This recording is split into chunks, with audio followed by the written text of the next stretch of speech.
Yo Icon, what's up? Apa kabarnya? Saya yakin kalian baik-baik aja. Kita hari ini akan bahas Me and My Habits part ketiga. Me and My Habits minggu ketiga. Dan kita akan bahas dari yang kemarin. Kita akan lanjutkan. Kemarin kita udah bahas tentang New Identity. Dan hari ini kita akan bahas sesuatu yang lebih praktikal. Kita akan bahas sesuatu yang bisa kita terapkan nih, ya kan? Nah, jadi sebelum itu kita bersatu dalam doa. Tuhan, terima kasih buat penyertaan-Mu. Engkau begitu baik Tuhan atas kami Tuhan. Terima kasih Engkau begitu mencintai kami Tuhan, sehingga kami dapat berkumpul Tuhan untuk dengar message daripada Engkau Tuhan. Engkau yang bukakan hati kami, pikiran kami, biarkan apapun yang kami dengar bisa masuk ke dalam hati kami, dan itu dapat bertumbuh Tuhan, dan kami akan jadi orang-orang yang efektif. Terima kasih Bapak, terima kasih Yesus. Biar message ini disampaikan oleh Roh Kudus secara pribadi dan bukan oleh pembicaranya ya Bapak. Terima kasih Bapak, terima kasih Yesus. Saya serahkan semuanya ke dalam tangan-Mu, dan kami siap untuk mendengarkan message hari ini Tuhan, di dalam nama-Mu, amin.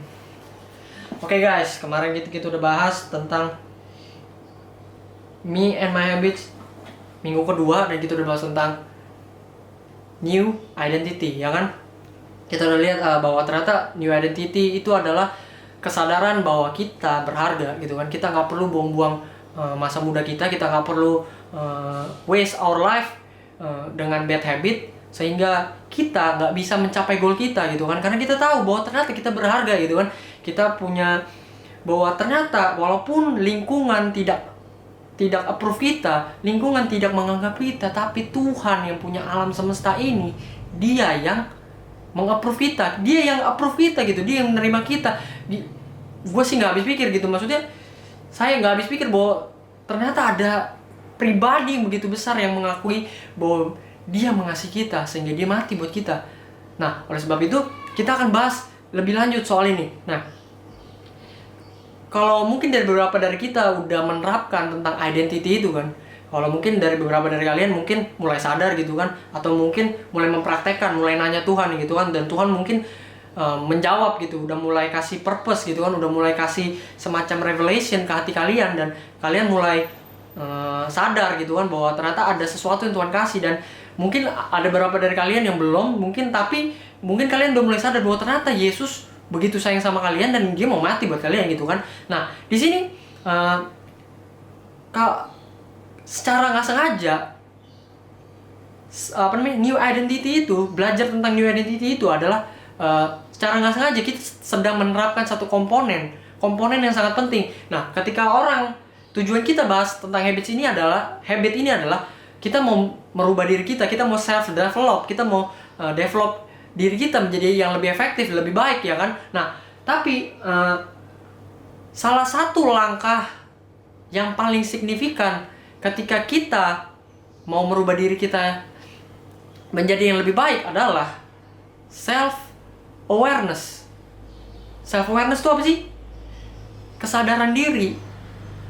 Nah, kalau kita udah mulai terapin new identity itu, kita mulai sadar bahwa diri kita berharga, ya kan? Kita mulai sadar bahwa ternyata jantung kita berharga. Jadi kita nggak perlu ngerokok. Kita mulai sadar kuku kita berharga, ya kan? Makanya ada yang di perawatan kuku, ya kan?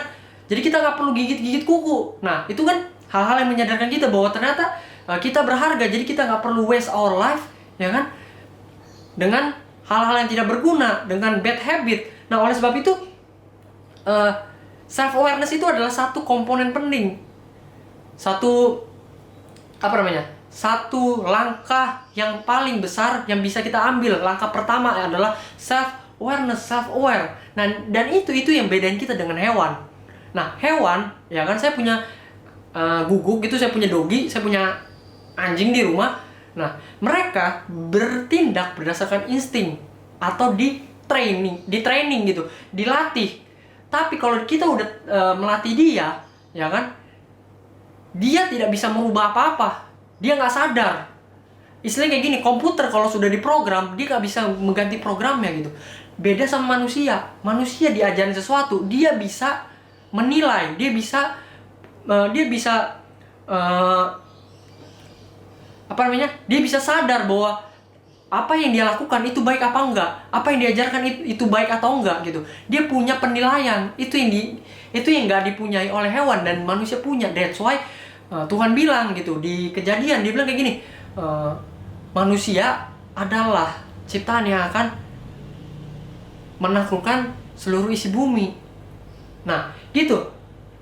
Terus gimana nih cara terapin self awareness? Nah itu yang akan kita bahas hari ini, cara menerapkan self-awareness di kehidupan kita sehari-hari.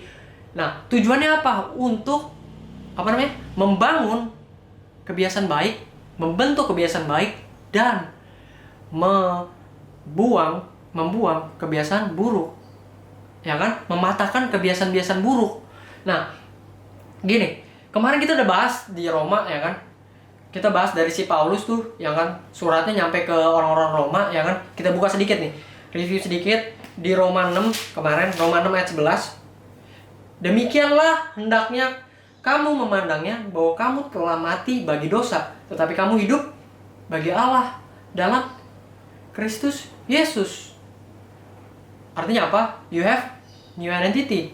Kan? Kamu tidak hidup lagi di manusia lama kamu, old man.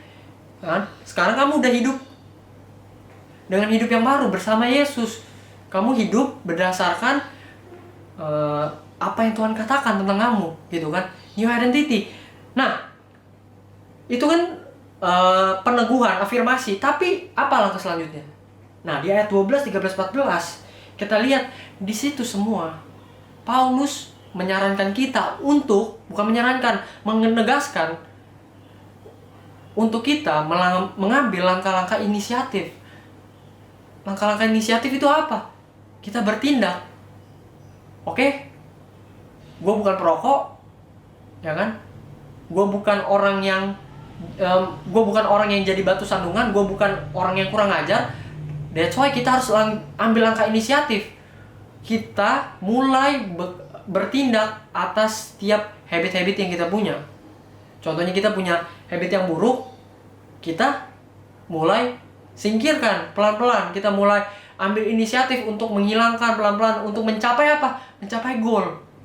Ya kan? Nah, tapi di sini saya mau bilang, langkah inisiatif tidak cukup. Langkah inisiatif saja tidak cukup. Kenapa? Karena suatu saat di tengah jalan kita bisa saja jatuh. Dan kalau kita tidak punya satu backupan, satu komponen yang akan gue sebutin, satu komponen yang penting ini, kita akan cenderung jatuh. Kalau udah jatuh, kita akan cenderung lebih parah dari keadaan kita yang sebelumnya. Ya kan? Contohnya kita udah mulai bertobat lah dari dosa kita, ya kan? Dalam perjalanan kita jatuh, dan ketika kita jatuh, kita merasa nggak layak, akhirnya apa? Makin parah, ya kan? Nah, inisiatif aja nggak cukup. Tapi kita perlu satu komponen lagi, apa? Bertanggung jawab, responsibility. Nah, gini, responsibility itu artinya kayak gini.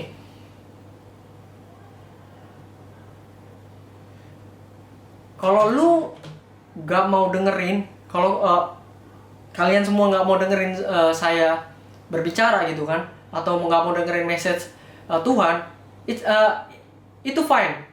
Tapi gue cuman terbeban untuk kalian dengerin ini. Ini penting. Karena dengan satu ini aja kalian bisa jadi orang yang efektif. Kenapa? Gini, dengan tanggung jawab, dengan responsibility, orang akan percaya sama kamu. Kamu jadi efektif. Kamu akan dipercayakan dengan hal-hal yang lebih besar. Kalau kamu tidak bertanggung jawab, orang akan ragu buat percayain hal-hal kepada kamu. Kalau kamu mau berubah, selain start dari identity, langkah selanjutnya adalah bertanggung jawab. Kalau kamu bertanggung jawab, saya mau pastiin orang akan melihat kamu berubah. Kamu bukan lagi orang yang sama. Kalau kamu meneguhkan identitas baru kamu dengan tanggung jawab. Nah, oleh sebab itu, sebelum kita bahas lebih jauh soal tanggung jawab, saya mau bahas kembali lagi dulu, kita balik dulu sebentar ke habit. Nah, habit adalah sesuatu yang kita lakukan berulang-ulang hari ini, ya kan? Nah, hal-hal yang kita lakukan berulang-ulang hari ini, hal-hal apa itu? Nah, hal-hal yang kita lakukan berulang-ulang hari ini adalah hal-hal, bentuknya adalah ketika kita diperhadapkan dengan sebuah pilihan. Kita hidup 24 jam, maksudnya kita hidup sehari ada 24 jam. Kita akan diperhadapkan oleh banyak sekali pilihan. Beribu-ribu pilihan yang harus kita ambil. Nah, ini dia. Masalahnya, pilihan yang kita ambil, artinya gini, making decision, ya kan? Pilihan yang kita ambil akan mempengaruhi kita, akan mempengaruhi habit kita. Jadi kayak gini, habit terbentuk dari pilihan-pilihan kecil yang kita ambil. Jadi pilihan-pilihan kecil digabungkan semuanya jadinya habit. Pilihan-pilihan kecil yang kita lakukan berulang-ulang kali jadinya habit. Nah, habit adalah hal kecil tapi dampaknya besar. Saya mengutip dari buku yang saya state di Me and My Habits yang pertama, dari bukunya ditulis oleh Darren Hardy, judulnya Compound Effect. Nah, dia apa namanya? Saya setuju dengan idenya dia nih. Bahwa dia bilang kayak gini, bahwa gajah tidak menggigit. Maksudnya apa? Gajah tidak menggigit, nyamuk yang menggigit. Kalau orang bisa gagal, orang gagal hancur karirnya, ya kan, hancur asmaranya gitu kan, hubungannya hancur, apapun itu bukan karena hal besar. Hal besar tidak menghancurkan, tapi hal kecil seperti membuat suatu pilihan yang tidak bijak akan meruntuhkan seluruhnya.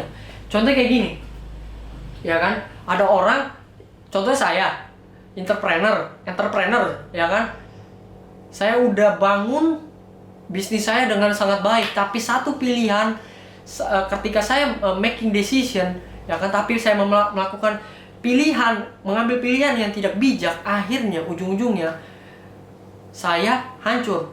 Cuman karena saya tidak mau jujur dalam berbisnis. Orang jadi tidak percaya sama saya, ya kan, saya mulai kehilangan customer dan lain sebagainya.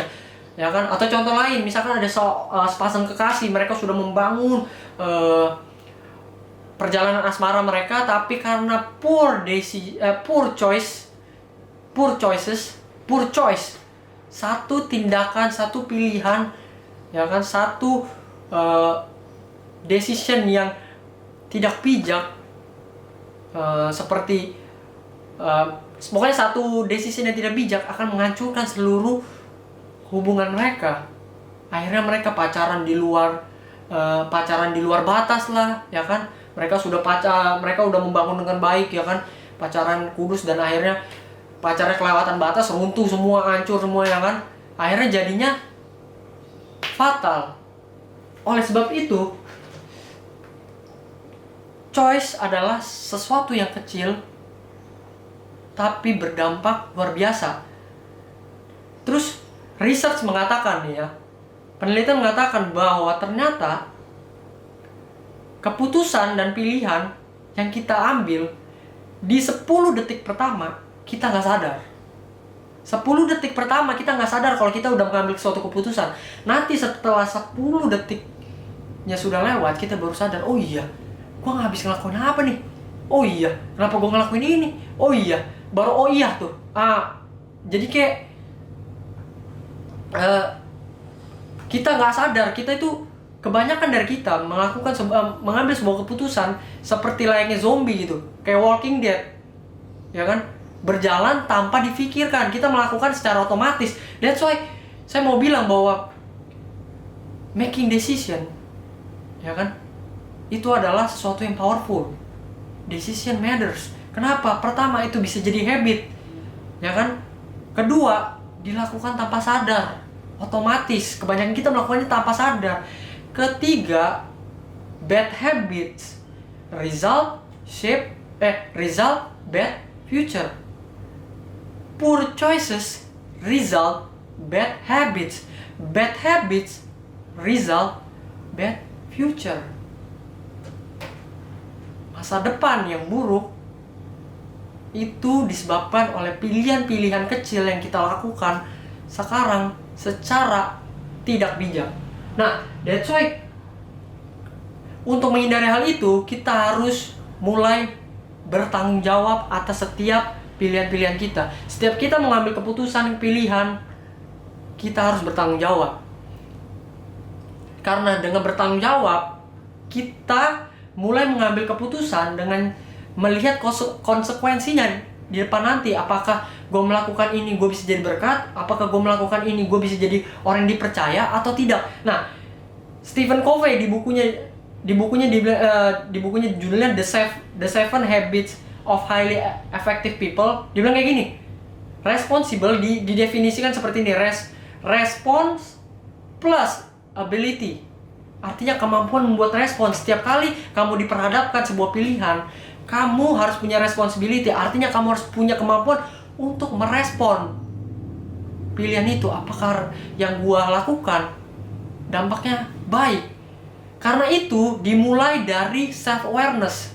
Kita mulai sadar bahwa kita punya identitas baru, ya kan? Kita mulai punya identitas bahwa kita berharga. That's why setiap kali kita mau merokok contohnya, ya kan, kita mulai tergoda dengan rokok misalkan, kita mulai responsibel. Apakah dengan cara merokok, apakah seorang perokok akan tergoda untuk merokok? Apakah seorang perokok seorang yang bukan perokok akan merusak jantungnya? Nah, kita mulai tuh bertanggung jawab. Kita mulai assess. Dan inilah self-awareness. Ini nggak dipunyai hewan, dan ini dipunyai manusia. Walaupun lu nggak punya karunia roh, tapi lu punya self-awareness. Dan lu harus bersyukur. Dan itu yang Tuhan karuniakan kepada kita. Self-awareness. Nah, kita akan bahas dari Alkitab, ya kan? Kemarin kita udah bahas dari Paulus, suratnya kemarin ke Roma, dan hari ini suratnya akan jalan-jalan ke Galatia. Kita akan buka Galatia. Nah, jadi backgroundnya Galatia ini begini, sama hampir kayak Roma. Jadi ada pertikaian antara non-Yahudi dan Yahudi gitulah. Nah, tapi temanya sama, pertikaian, tapi ceritanya beda. Bedanya kenapa? Karena gini, orang Yahudi ini nggak setuju karena banyak sekali orang-orang non-Yahudi yang percaya Tuhan. Dan karena orang non-Yahudi ini nggak tahu adat istiadatnya orang Israel, Allahnya Allah Israel, mereka orang-orang Yahudi nggak setuju, ya kan? Sama tuh kayak kemarin. Akhirnya mereka lari ke Galatia, bikin komunitas, dan akhirnya mereka mengkritisi si Paulus yang ngajarin bahwa ternyata Allah itu Allahnya segala bangsa, Allah yang dia percaya, bahwa Allah yang Paulus percaya adalah Allah yang segala bangsa, Allah multi etnis. Nah, dari segala etnis. Nah, gini. Akhirnya Paulus mengirim surat kepada orang Galatia, dan dia mencoba mempertahankan tesisnya dia, mempertahankan argumen dia tentang Allahnya segala bangsa. Dan gini, kita gak akan bahas tentang pembelaannya, tapi kita akan bahas dari surat penutupnya dia nih, di ayat 6. Nah, dari sini kita akan bahas bahwa ternyata Paulus sedang address tentang self-awareness dan responsibility. Dia sedang mengasih tahu tentang keputusan-keputusan yang harus kita buat berdasarkan tanggung jawab.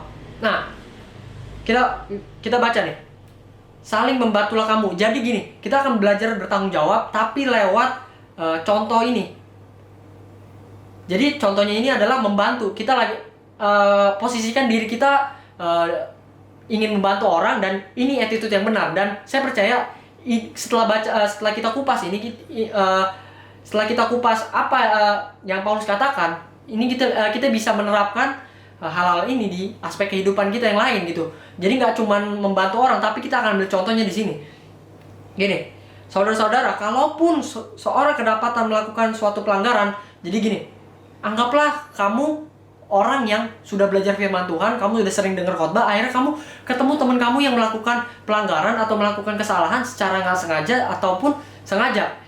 Maka kamu yang rohani, kamu yang tahu firman Tuhan, kamu yang pernah dengerin khotbah, kamu tahu yang baik, harus memimpin orang itu ke jalan yang benar. Dalam roh lemah lembut, dia bilang apa? Lu harus benerin jalannya. Terus dia tambah lagi, kamu harus memimpin mereka ke jalan benar, plus roh lemah lembut. sambil menjaga dirimu. Nah, self-awareness. Kamu harus menjaga dirimu lewat apa? Sadar, menyadari dirimu. Nah, supaya kamu jangan kena pencobaan. Maksudnya apa? Banyak orang yang mau nolongin orang, ya kan? Misalkan contoh ada satu orang mau curhat sama dia, ya kan? Niatnya orang ini curhat sama dia biar dia bisa dikasih wejangan atau advice gitu, untuk biar dia bisa jadi lebih baik. Tapi kebanyakan orang yang diceritain, contohnya orang cerita sama saya malah bocor sama orang gitu. Akhirnya saya malah ngasih tahu keburukan dia, dan akhirnya semua orang jadi menjudge dia gitu. Nah, gini. Nah, oleh karena itu kita harus menjaga diri kita.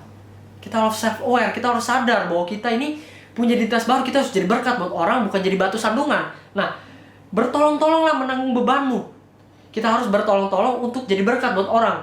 Ketika orang punya masalah, kita harus bantu mereka. Karena itu, demikianlah kamu memenuhi hukum Kristus. Seperti yang di-state Yesus, kasihlah saudaramu seperti engkau mengasihi dirimu sendiri. Nah, oleh karena itu kita harus membantu sesama kita, dan jangan jadi batu sandungan. Sebab kalau seorang menyangka dirinya berarti, padahal ia sama sekali tidak berarti. Ia menipu dirinya sendiri. He deceives himself. Banyak orang mengambil suatu keputusan untuk nolong orang, pada akhirnya motif hatinya salah. Motif hatinya adalah biar dia kelihatan dewasa, ya kan? Yang ditolong kelihatan gak berguna. Jadi saya nolong orang untuk buktiin bahwa saya dewasa. Dia ini hina, ya kan? Dia ini anak kecil, nggak ngerti apa-apa. Jadi dia harus belajar sama. Banyak orang yang seperti itu, motif hatinya salah. Dia diperhadapkan sebuah pilihan, dan dia melakukan suatu pilihan dengan motif yang salah. Bisa bayangin kalau nanti di depan tiba-tiba nggak ada yang muji kita, nggak ada yang muji saya gitu kan. Ketika saya nolong orang terus nggak ada yang muji saya gitu kan, saya yakin saya akan berhenti berbuat baik sama orang. Karena motivasi saya, decision yang saya pilih nggak benar. Di ayat keempat, baiklah tiap-tiap orang memuji pekerjaannya sendiri. Di sini, ya kan? Self-awareness. Hewan nggak bisa nih menguji pekerjaan sendiri. Dia nggak tahu nih. Tapi Paulus bilang, lu harus menguji karena lu punya kemampuan untuk sadari apa yang lu lakuin. Lu bisa assess, lu bisa nilai pekerjaan lu, apakah motif hati lu benar, apakah decision yang lu lakukan itu berdampak baik buat orang, ya kan? Padahal maka ia boleh bermegah melihat keadaannya sendiri, sebab bukan melihat keadaan orang lain, ya kan? Setiap tindakan yang kita lakukan, choice yang kita lakukan, ya kan, kita harus assess ke dalam diri kita, apakah itu benar. Kita mulai bertanya, apakah itu memenuhi purpose-nya Tuhan, apakah itu akan mencapai saya ke dalam kepada garis finish, kepada goal. Nah, di ayat kelima nih, lihat, sebab tiap-tiap orang akan memikul tanggungannya sendiri. Nih, di New Living Translation, terjemahan paling mudah yang pernah gue temuin, New Living Translation, dibilang kayak gini, for we are each responsible for our own conduct. Artinya apa? Apapun yang kita lakukan, apapun yang kita laksanakan, kita bertanggung jawab atas semua itu. Di ayat ke-7, lompat ke ayat 7, janganlah sesat. Allah tidak membiarkan dirinya dipermainkan. Karena apa yang ia tabur, karena apa yang orang itu tabur, itu juga yang akan dituainya.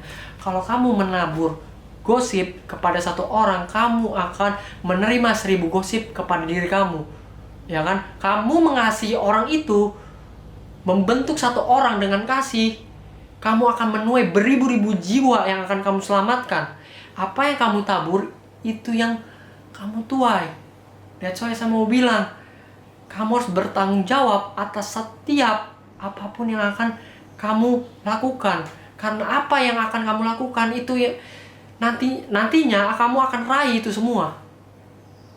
Nah, sebab barang siapa menabur dalam dagingnya, ia akan menuai kebinasaan dalam dagingnya. Tetapi barang siapa menabur dalam roh, ia menuai hidup kekal dari roh itu. Guys, responsible. Lu akan menuai apa yang telah lu tabur. Nah, gini. Responsible adalah tindakan selanjutnya setelah lu tahu identitas lu. Ketika lu sudah tahu identitas lu apa, bahwa Tuhan udah mati buat lu, dan lu adalah jiwa-jiwa yang berharga, you have to be responsible terhadap diri lu. Lu harus jaga hidup lu, karena Yesus udah capek-capek, bukan capek-capek lagi, udah mati-matian, udah sampai mati. Dan lu harus jaga tubuh lu buat Tuhan. Ya kan? Lu berharga, men, lu berharga. Ya kan? Nah, that's why lu harus responsible. Lu harus bertanggung jawab. Nah, tapi bertanggung jawab nggak cuman ketika lu melakukan suatu tindakan. Gue mencatat gue belajar ada 2 keuntungan bertanggung jawab. Setidaknya ada 2. Dan ini cepat. Pertama, 1, ketika kamu dalam perjalanan, kamu bisa jatuh.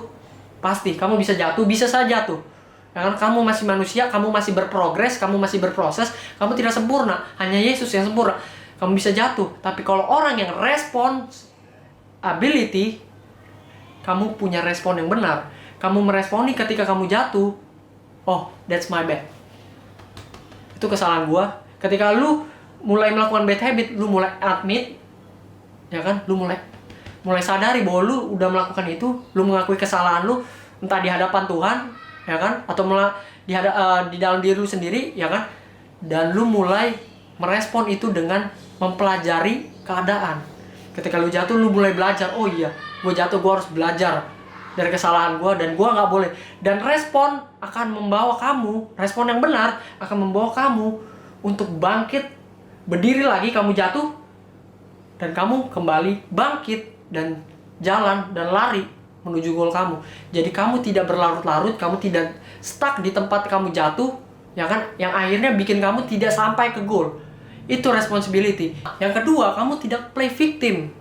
Ya, kamu tidak menyalahkan keadaan kamu tidak menyalahkan sekeliling kamu, ya kan? Ya kan, kamu tidak menyalahkan kakek kamu yang menurunkan dosa keturunan kepada kamu, tapi kamu tidak menyalahkan pacar kamu, tapi kamu bertanggung jawab atas setiap apapun yang kamu buat. Kamu responsible atas setiap decision yang kamu buat. Nah, saya mau mengutip lagi dari Stephen Covey. Dia bilang kayak gini di bukunya yang tadi, Seven Habits of Highly Effective People. Dia bilang kayak gini, kamu bukanlah produk dari feeling kamu. Kamu adalah produk dari diri kamu. Kamu adalah produk dari identitas kamu. Jadi kamu gak bisa menyalahkan siapapun atas setiap keadaan yang menimpa kamu. Contohnya, ya kan, setiap kamu kembali dalam dosa, kamu tidak bisa menyalahkan siapapun, tapi kamu bertanggung jawab atas diri kamu sendiri. Dan kamu mulai sadar, mengaku, dan tidak stop untuk berjuang melawan bad habit tersebut. Nah, that's why saya mau bilang, teman-teman, yuk kita belajar bertanggung jawab. Dan saya mau challenge kalian, selama seminggu ini kalian akan diperhadapkan oleh banyak sekali pilihan. Dan sebelum kalian memutuskan untuk melakukan sesuatu, bertanggung jawab. Mulai bertanggung jawab sesuai dengan identitas kamu. Bertanggung jawab sesuai dengan apa yang Tuhan katakan atas hidup kamu. Yuk kita bersatu dalam doa. Tuhan, terima kasih, kami sudah belajar tentang self-awareness. Kita sudah belajar tentang responsibility. Tuhan, terima kasih, Kau mengajarkan banyak hal atas kami, Tuhan, agar kami untuk bisa menjadi orang-orang yang efektif, ya Bapak. Biarkan kami terus menjadi orang yang lebih baik, berjalan di bawah standarnya Tuhan, berjalan di bawah standar identitas yang Tuhan berikan kepada kami. Kami nggak semena-mena untuk bertindak sesuai dengan hawa nafsu kami, tapi kami bertindak sesuai dengan identitas kami, bahwa kami berharga, ya Bapak. Terima kasih Bapak, terima kasih Yesus. Ajar kami untuk membentuk setiap kebiasaan-kebiasaan baik dan menghapus setiap kebiasaan-kebiasaan buruk, ya Bapak, agar kami bisa develop hidup kami, dan kami jadi berkat, dan kami akan jadi pemuda-pemuda yang bertanggung jawab, yang teladan, yang bisa memberikan teladan lewat tanggung jawab yang kami lakukan ya Bapak. Terima kasih Yesus, di dalam namamu, amin. Oke guys, minggu depan saya janji akan ada teman saya yang akan bantuin saya untuk jelasin sharing tentang Me and My Habits minggu keempat. So, stay tune. Saya janji nggak akan bohong, minggu depan akan ada orang lain selain saya yang akan menjelaskan. God bless.